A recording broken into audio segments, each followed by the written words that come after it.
Salam. Selamat sukacita saudara.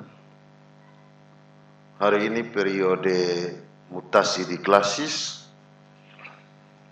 kedua, jadi nanti sekitar Agustus ke September lagi karena COVID bikin tertunda. Tema kita adalah belajar bersolidaritas terhadap persoalan bangsa. Ini minggu kebangsaan. Setelah minggu pendidikan, GIMIT menetapkan bulan Agustus itu sebagai minggu kebangsaan.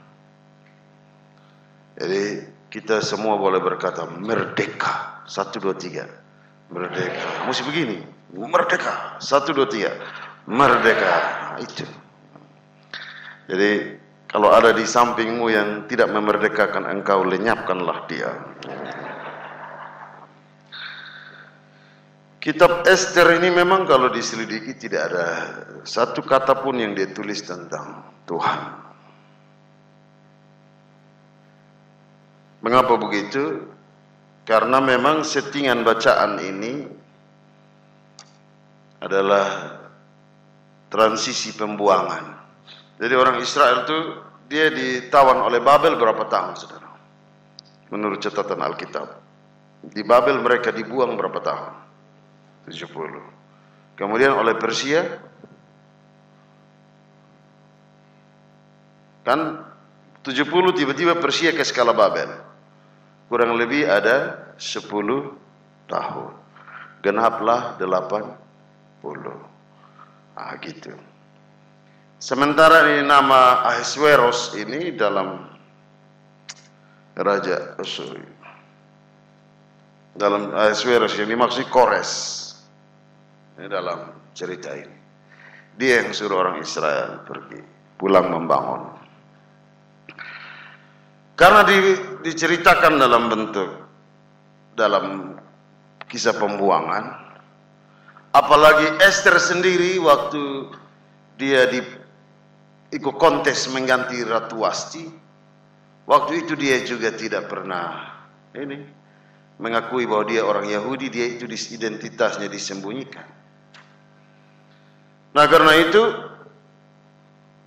dalam settingan kisah tentang pembuangan, orang Israel memahami kehadiran Tuhan itu selalu dua. Tuhan itu memang God is present. Tuhan itu selalu maha hadir. Tetapi orang Israel sadar bahwa kehadiran Allah itu selalu dalam dua posisi.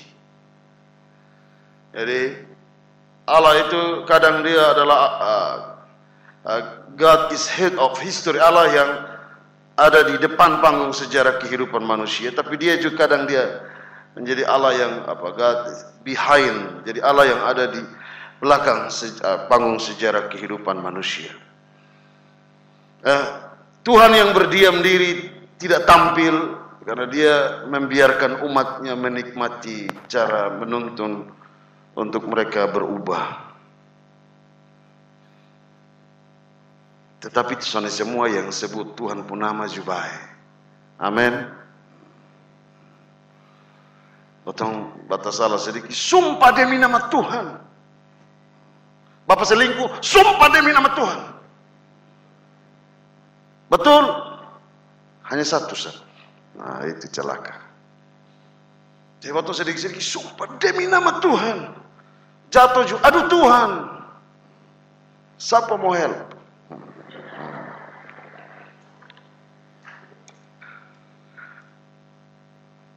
Meski tidak sebut nama Tuhan, tetapi perjuangan seorang perempuan bernama Ester lebih dari tindakan biasa. Siapa yang berjuang bagi kemanusiaan, dia sesungguhnya adalah orang-orang yang diutus oleh Tuhan. Orang-orang yang memperhatikan kehidupan nyawa dan keselamatan orang lain adalah orang-orang yang menjadi mitra Tuhan di bumi ini. Kenapa? Sebab ini genosida. Genosida itu, saudara, rencana pembantaian besar-besaran secara sistematis suatu suku bangsa dengan maksud itu suku bangsa jadi punah. Di dunia terjadi. Armenia itu pernah dihancurkan oleh kelompok suku Turki. Upaya Hitler menghancurkan orang Yahudi. Di dunia terjadi. Itu kasus di Rwanda, suku Hutu itu mau dilenyapkan. Saudara bayangkan, kalau kita kasih habis satu kehidupan, satu suku, ini kejahatan luar biasa. Kenapa? Karena waktu dalam pembuangan yang Tuhan lakukan terhadap Israel, pembuangan itu tidak sama dengan pembunuhan, apalagi penghapusan kehidupan manusia. Di kita baca Alkitab, kita tahu bahwa tujuan pembuangan adalah edukasi agar umat kembali menemukan Tuhan. Jadi tindakan Ester adalah tindakan menjaga visi edukasi Tuhan bagi pertobatan Israel. Menariknya saudara, melalui teks kita hari ini ada pergumulan, dan saya akan berkhotbah, mengarahkan khotbah kita. Saya menyebut perjuangan Ester sebagai perjuangan Sa'ar. Sa'ar itu dalam teks Ibrani itu artinya pintu gerbang. Perjuangan Ester adalah perjuangan pintu gerbang, di depan pintu. Pertama saudara, pintu gerbang, pintu rumah adalah akses. Amin. Akses untuk masuk dan keluar.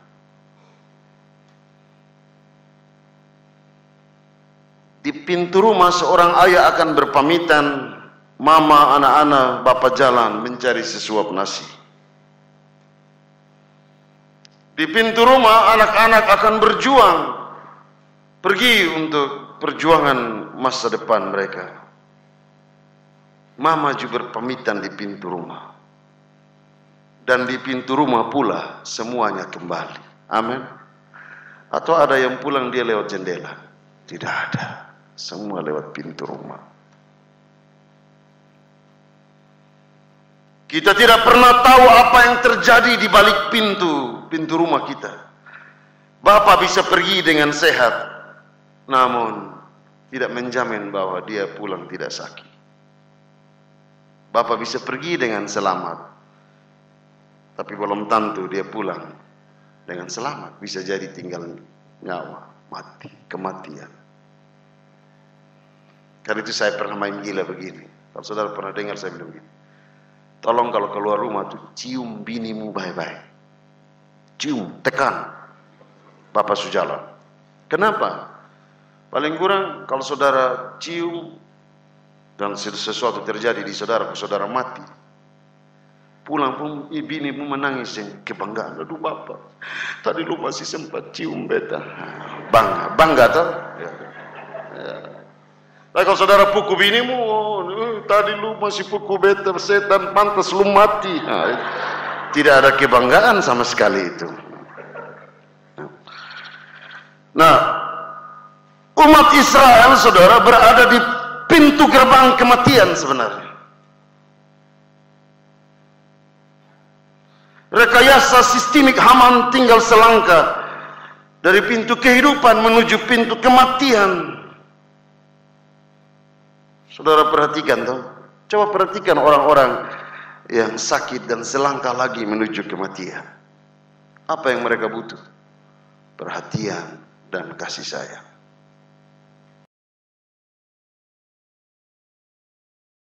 Sebab orang yang mau mati itu di kepala mereka bukan saja tentang mereka mau mati. Waktu mau mati ini pasrah, aman. Tetapi orang mau mati itu yang dia pikir itu adalah misalnya suami yang dia pikir, bepu istri karmana, bepu anak dong masih kicin ini karmana. Itu dia pikiran. Amin. Pak Wakil Ketua dua-dua. Nah, mana? Bapak Wakil Ketua dua-dua. Baik. Nah, dua-dua lihat di sini. Dua-dua jangan lihat di sana. Bapak siap mati? Siap. Sekarang. Oke. Ini Tuhan dengar, oh. Bapak siap mati? Sekarang? Oh, boleh. Anak dong sebesar. Sampai situ Pak masih siap mati. Yang bikin kita stres dari situ bukan suatu sentak mati, suatu sentak, tapi membayangkan kehidupan mereka yang ada di sekitar kita. Di manakah posisi kita berhadapan dengan orang-orang yang ada di ambang-ambang pergumulan hidup? Pendeta harus pikir itu.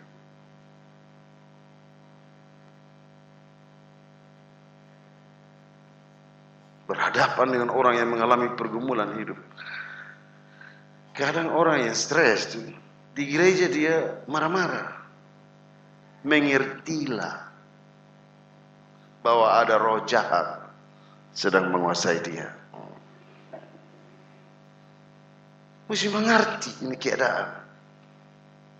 Di manakah posisi kita, saudara? Ada saya itu cerita waktu saya kalau ingat saya ketawa. Saya rasa lucu luar biasa. Jadi ada satu pendeta, dia pergi kunjungi ini jemaat yang ada pakai O2, semua mati di rumah sakit, masih setengah mati, napas setengah mati. Dia pergi, dia karena semangat dia bilang, dalam nama Yesus tidak dia raba ini Pak pengkawal raba kuat-kuat. Soalnya sadar, dia pun kaki injak waktu pun selang O2. Jawab Tuhan, dia ujuk pikir ini supaya Yesus tolong, Jesus, oh Jesus, dalam nama Yesus, begitu terus.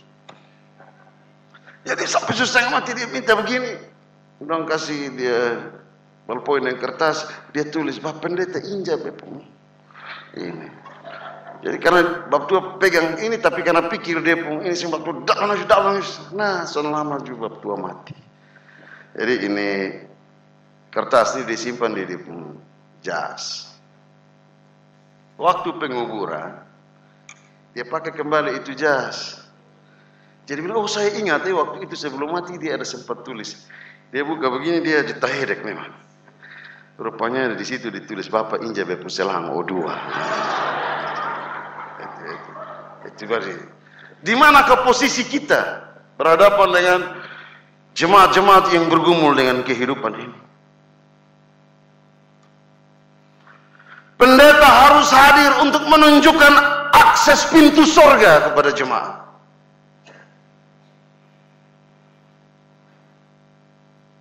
Karena kita tahu, sorga bukan hanya tempat, sorga itu juga suasana kehidupan. Aromanya mesti ada sekarang.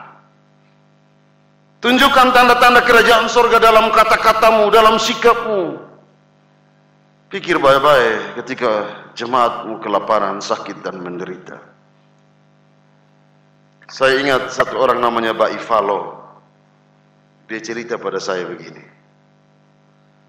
Pendeta nasi, Bapak. Saya ini suka kenal 5 orang pendeta di sini, bukan di sini, maksudnya di gereja. Pendeta pertama tuh dia marah-marah, dia suka kunjungan. Pendeta kedua tuh dia omong nih dia VI batam punama masa. Dia bataria. Dia soalnya pernah panggil saya punama dia bilang follow. Tapi dia suka ajar orang bertanam di kebun. Pendeta ketiga, kotong sudah tahu dia laki-laki ke perempuan. Dia omong nih mulu bengko-bengko. Tapi dia bisa rubah jemaat, dia berani lawan jemaat yang suka minum laru putih dan main judi. Di sini minum laru putih juga. Pendeta keempat itu pendiam, tapi dia berhasil bangun gereja. Pendeta kelima nih, Metsun tahu dia terlalu rahasia. Hanya dia suka ajak jemaat selfie keliling hutan dan gunung. Jadi begitu. Pikir saudara pikir saya.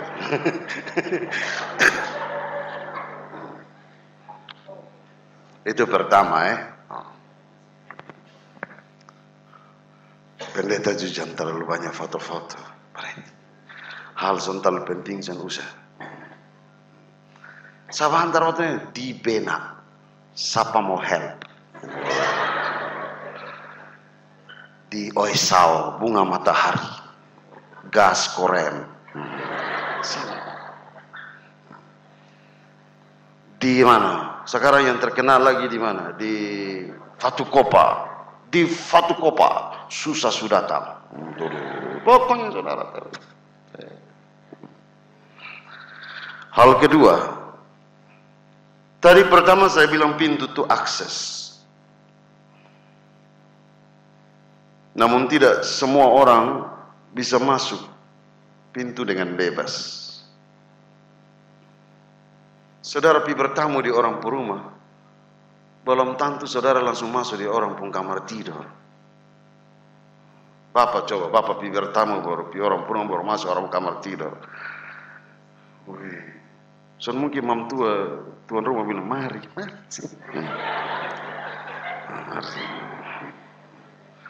Kalau mulu mau pica nak masuk terus. Pergi bapak.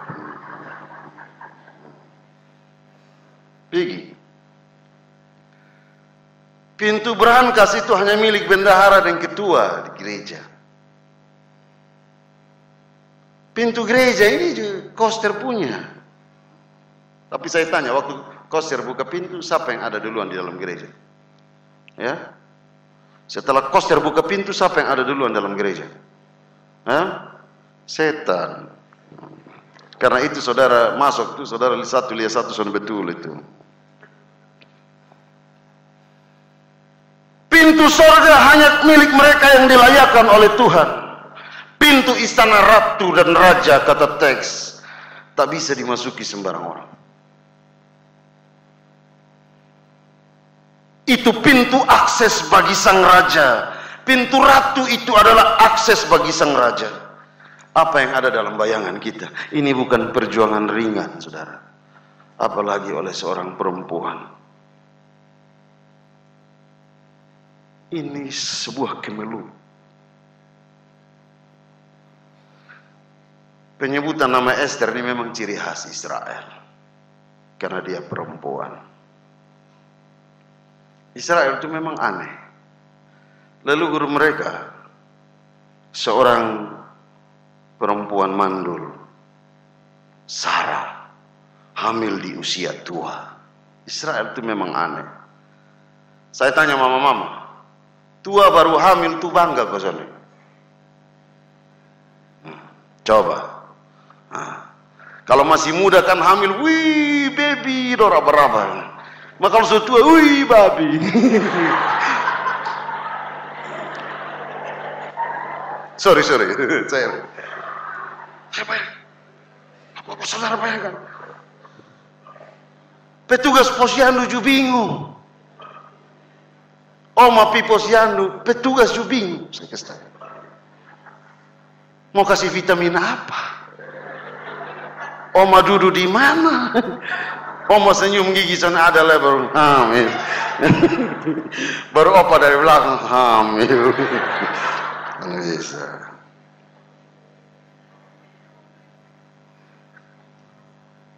Saudara, Israel itu memang penuh kemelut. Leluhur mereka mandul.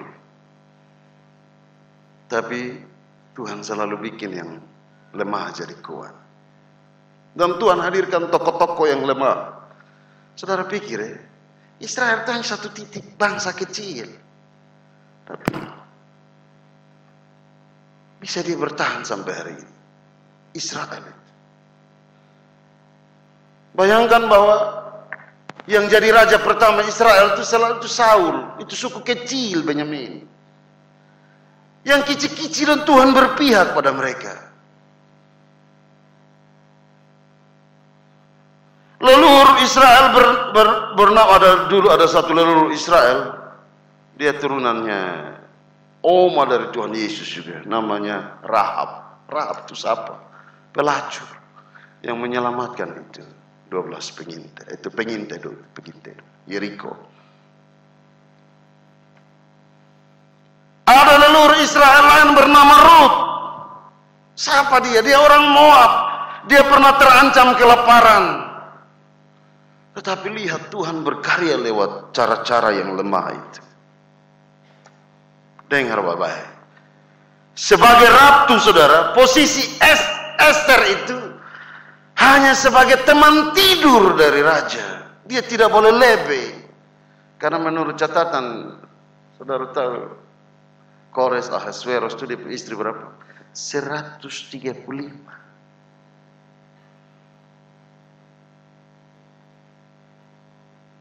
135, weh, kalau 135 berat. Belum lawan Salomo. Salomo 1000 toh, 1000.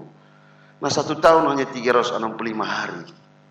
1 hari dia pisah 1 tahun juga belum habis. Itu 1000 memang ini, nah itu lawan kawan.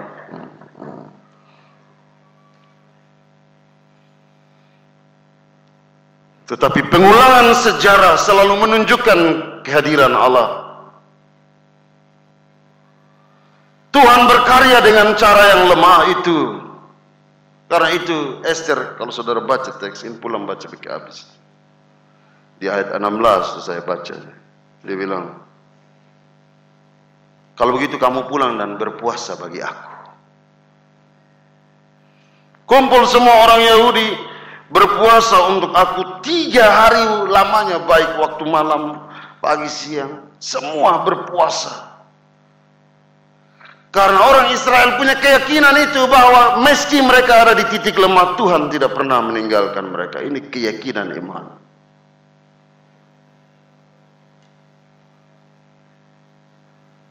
Allah menggerakkan hati dan keberanian seorang perempuan. Karena itu jangan pernah anggap enteng dengan kepemimpinan perempuan. Kalau baca Alkitab ini, saudara, perempuan itu memang dia paling setia sampai salib. Di kisah Pentakosta dia juga yang berjumpa dengan Yesus. Hebat.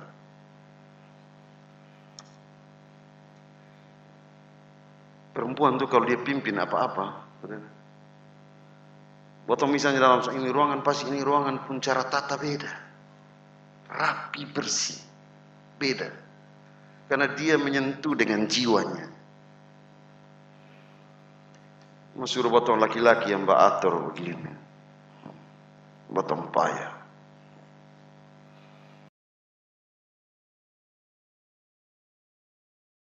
Teks ini bicara tentang bagaimana Allah menguatkan iman kita. Karya Allah benar-benar memberi harapan. Karena itu ayat Alkitab saya pernah salah. Jika semua pintu tertutup, Tuhan akan buka pintu yang lain. Amin. Apa yang telah dibuka oleh Tuhan tidak bisa ditutup oleh manusia. Jika pintu-pintu tertutup, Tuhan akan membuka pintu yang lain. Apa yang sudah dibuka oleh Tuhan tak pernah bisa ditutup oleh manusia. Ini iman yang harus kita miliki. Pendeta dan jemaat harus bergerak dalam cara pandang yang sama. Tetapi seorang pendeta harus punya iman lebih, supaya jemaat yakin, percaya. Dari pergerakan yang sama kita mengerti Tuhan menyertai gerejanya. Itulah sebabnya Tuhan Yesus berkata dalam Yohanes pasal 10 ayat 1, "Akulah pintu. Akulah akses bagi semua orang percaya untuk keluar dan masuk." Dia bukan hanya membuka pintu, bukan hanya menutup pintu, tapi dia tahu mana pintu yang tepat bagi saya dan saudara. Pelayanan, kekuatan iman kita harus kuat.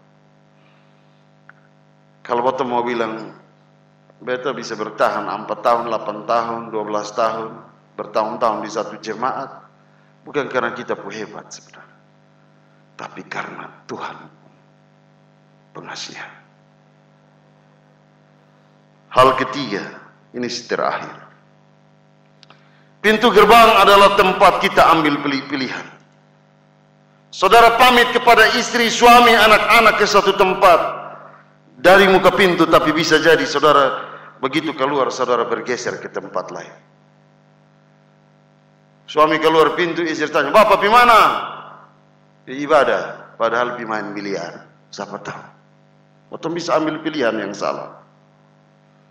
Jadi usai doa di kamar, hendaknya pintu merupakan langkah yang konsisten dengan doa kita. Saat Kain membunuh Habel, Tuhan berkata, "Mengapa hatimu panas dan mukamu muram?" jika engkau tidak berbuat baik, maka dosa sudah mengintip di depan pintu.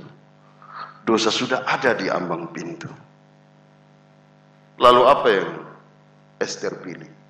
Di pintu gerbang, Ester mengambil pilihan solidaritas. Pintu kematian dibuka, tetapi Ester memilih berpihak pada pintu kehidupan. Syarat solidaritas adalah hati yang terbuka. Kalau mau bicara solidaritas, ini bangsa ini rusak karena potong pumba olok, ego, suku-suku, perbedaan budaya, agama. Potong rusak ini karena potong saling menopang di antara kita. Padahal menurut Ester, solidaritas itu berarti keluar dari kamar. Jangan rasa enak tidur di kasur empuk. Jangan hanya mau duduk di sofa mewah, lalu lupa pada kehidupan orang lain. Di pintu gerbang, Mordekai meraung akan ancaman kematian. Mohon pertolongan Ester. Dia lupa pula bahwa Ester juga akan meraung di pintu gerbang, meminta pertolongan raja. Jadi hanya dengan hatilah kita akan. Ester memilih jalan melalui pintu yang paling berisiko. Ada satu pendeta tua, waktu saya masih vikaris, dia nasihat saya, ini pendeta Sumati. Saya masih ingat dia pun kata-kata, dia bilang begini, Samuel, kalau mau jadi pendeta populer, ikut saja semua kehendak jemaat. Selanjutnya jemaat akan kasih ajar engkau caranya memperhamba Tuhan. Tapi kalau engkau mau hidup benar, ikutlah semua kehendak Tuhan. Selanjutnya Tuhan akan menolong engkau mengajari jemaat bagaimana menjadi umat yang benar. Betul juga. Betul juga. Nah saudara, ini jalan solidaritas. Soalnya ada pilihan lain. Potong pendeta ini bisa bagaya. Bisa. Potong bisa. Potong pokoknya potong cukup gagah juga. Bisa. Tapi pikir bahwa kita menikmati kolekte doa dan pergumulan jemaat. Itu yang saya bilang di Saipuana. Waktu Mbak cerita, dia bilang, Bapak beli ini, saya bilang, Bapak. Dia bilang, Bapak ini sekikir. Sini, Bapak kasih tahu selalu. Lu pun mama pun bapak itu udah mama pendeta. Jadi lu pun mama itu sudah hidup dengan pengasihan Tuhan melalui jemaat. Bapak dan mama ini pendeta. Bisa kasih hidup bosan dua itu hanya dengan pengasihan jemaat. Tuhan tahu lewat jemaat. Jadi lu ukur-ukur. Karena kalau lu bikin sesuatu yang berlebihan, orang akan menilai kita. Ukur-ukur juga. Apalagi doi. Ukur-ukur. Rasa babai, tahan babai itu diri. Tapi saya selalu pesan don dua. Esok-esok kalau kamu dua menjadi sesuatu, tolong sadar bahwa kamu dibesarkan dari kolektif jemaat. Saya selalu kasih. Begitu sudah. Potong pendeta juga. Potong begitu sudah. Potong dipaksa prima dengan segala kekurangan dan keberadaan. Hati solidaritas harus ada. Begitu. Karena kalau pendeta marah-marah, jemaat biasa. Tapi dulu lihat, ini marah, ini motivasinya apa?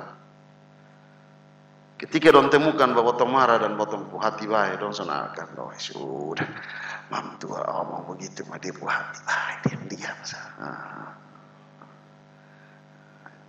Dan dong bilang mam tua, mulai kan sudah, mam tua justru mulai di situ, omong sendiri, marah sendiri, jawab sendiri, itu mulai, tapi dia pu hati baik.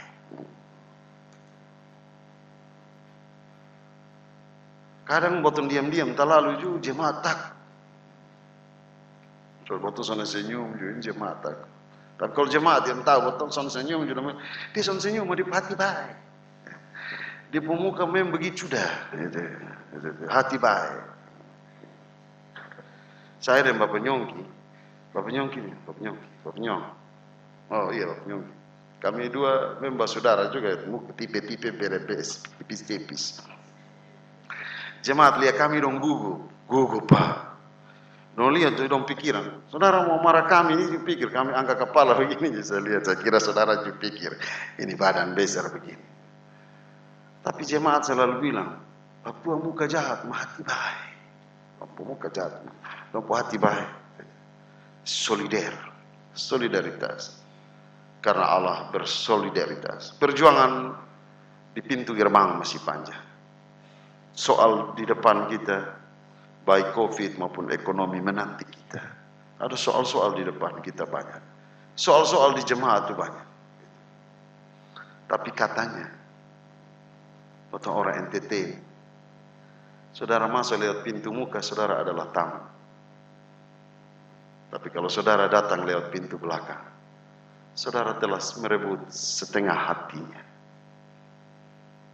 Tuhan memberkati kita. Amin.